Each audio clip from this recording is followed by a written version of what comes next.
Assalamualaikum warahmatullahi wabarakatuh. Bismillahirrahmanirrahim. Alhamdulillahirabbil alamin wassalatu wassalamu ala asyrafil anbiya'i wal mursalin wa ala alihi wa ashabihi ajma'in.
Dan banyaknya tahun 2019 misalnya jumlah pesantren 27.722,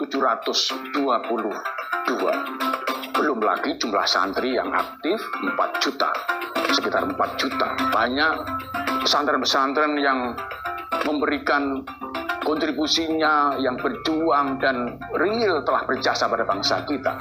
Pesantren-pesantren salaf misalnya, pesantren Tambak Beras, pesantren Lepoyo, pesantren Rejoso, pesantren Sarang.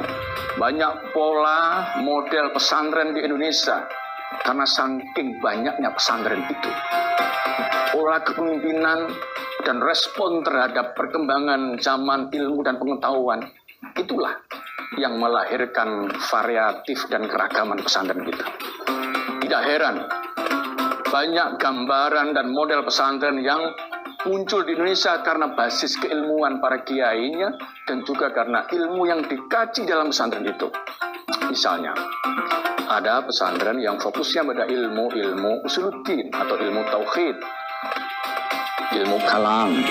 Ada yang pesantren fokusnya pada ilmu syariah atau ilmu fikih, ada ilmu usul, ada yang ilmu bahasa, nahwu, sorab, bahkan ada ilmu yang dikaji panjang lebarnya disebut ilmu hikmah atau ilmu tasawuf. Tetapi yang harus ada pada gambaran dan pikiran kita adalah meskipun pesantren itu beragam, ada ciri khusus kenapa harus disebut pesantren. Ada rukun pesantren, min arkanil ma'had. Ya, satu, kiai. Jangan lupa, pesantren kalau tidak ada kiainya tidak pernah disebut pesantren. Santri, kiai tidak bisa disebut kiai kalau tidak punya santri. Ya, masjid, ya, dan yang selanjutnya adalah asrama atau pondok, dan tentu ada kitab kuning yang dikaji, yang dibahas. Karakter itulah yang menjadi rukun utama pesantren. Pemirsa, seiring dengan perkembangan zaman serta tuntutan masyarakat atas kebutuhan pendidikan yang kompleks, maka pesantren menyediakan menu pendidikan umum di pesantren. Dari sinilah kemudian mengalihkan pola perkembangan pesantren menjadi klasifikasi yang khusus. Ada yang disebut dengan pesantren salaf. Ya, pesantren salaf, pesantren yang murni mengajarkan ilmu-ilmu agama, pendidikan agama dengan gaya, pola, dan karakter tradisional. Bandongan dan sorogan adalah karakter khas pesantren model ini.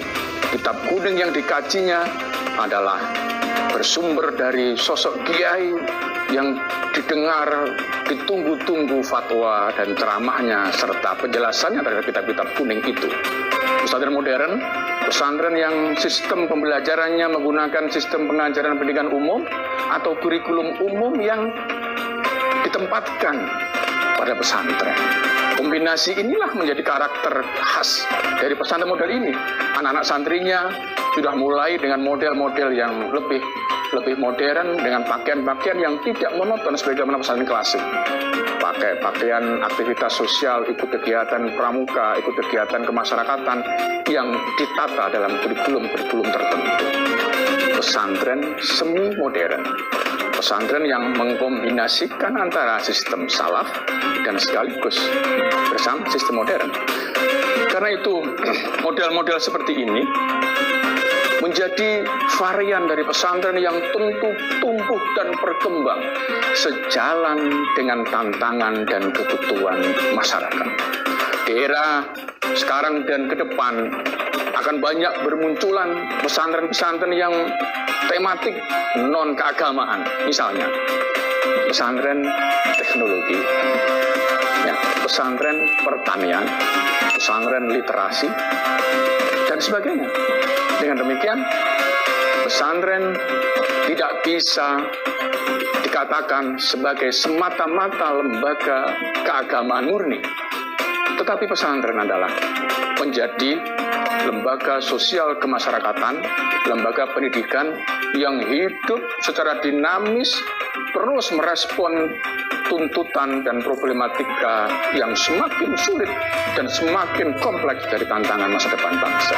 Saat ini, pondok pesantren harus mampu menjadi pusat reproduksi ulama. Dan misi ilmu dan keterampilan keagamaan Islam harus menjadi karakter yang khas bagi pesantren. Artinya, pesantren melahirkan orang-orang yang berilmu agama yang kuat. Pesantren melahirkan orang-orang hebat yang memiliki nalar yang cemerlang, tapi jangan lupa memiliki akhlakul karimah sebagai basisnya alumni, lulusan, dan keluarga pesantren.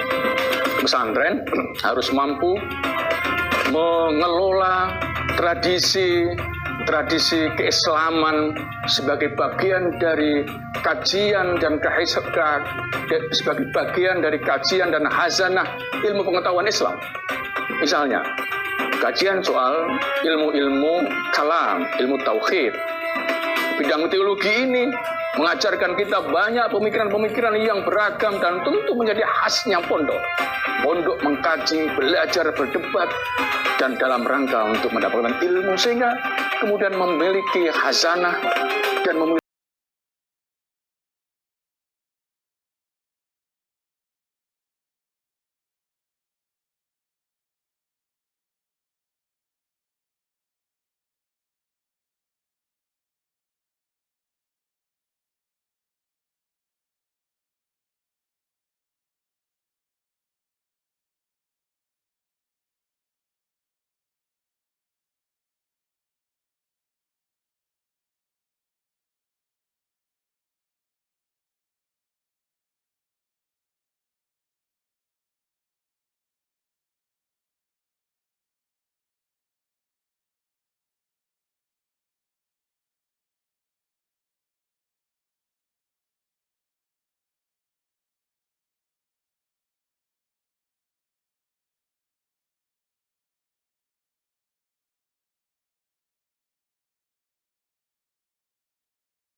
memiliki akhlakul karimah, memiliki sifat dan sikap yang toleran, tasamuh, menghargai perbedaan orang lain.